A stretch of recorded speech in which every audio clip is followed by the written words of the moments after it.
Bonjour et bienvenue. Aujourd'hui, on se penche sur un document de formation assez intéressant fourni par le repère des CIP. Ça concerne les qualités clés d'un conseiller en insertion professionnelle, le fameux CIP. Bonjour. Oui, un sujet important, hein? L'objectif, c'est un peu de décortiquer ensemble ce qui fait un bon accompagnateur pour les personnes qui cherchent à intégrer ou réintégrer le travail. Un rôle assez crucial, non? Ah oui, absolument. Et ce document, il est bien fait. Il détaille 8 qualités essentielles. On commence par les fondamentaux, disons, humains. L'empathie est citée en premier. L'empathie? Oui, la capacité de comprendre, ou comme ils disent, de regarder dans la même direction que la personne accompagnée. C'est vraiment la base. Regarder dans la même direction. C'est une belle image, ça suggère un vrai partenariat. Tout à fait. Et juste après, l'écoute active. Ça semble évident, mais c'est si essentiel, j'imagine. Indispensable, oui. Écouter attentivement, vraiment pour cerner les aspirations, les difficultés aussi parfois. C'est comme ça qu'on bâtit la confiance. Sans ça, difficile d'identifier les vrais besoins, j'imagine. Exactement. Et ça mène directement aux compétences en communication d'ailleurs. Le document insiste là-dessus. La communication, c'est-à-dire, pas juste bien parler, hein. Non, non, c'est plus subtil.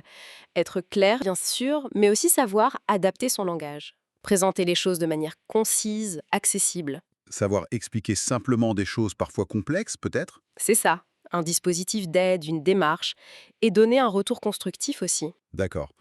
Ensuite, le document parle de la connaissance du marché de l'emploi.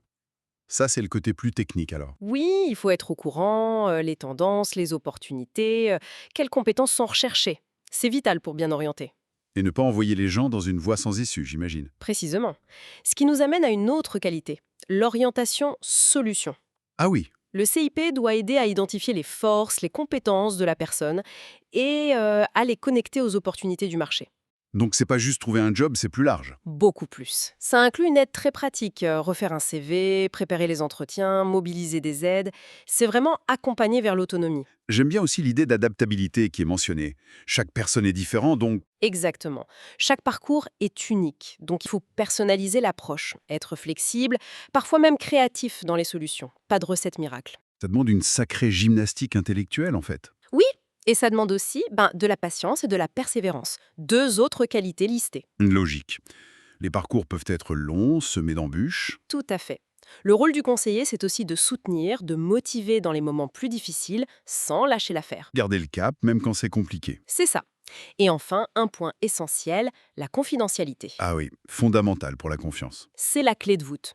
Pour que les gens puissent s'exprimer librement, parler de leurs doutes, de leurs difficultés, il faut cet environnement sûr, absolument sécurisé. Donc, si l'on essaye de résumer un peu tout ça, le rôle de CEP, c'est un mélange assez unique, hein. Hmm, D'un côté, des compétences humaines très fortes, empathie, écoute, communication.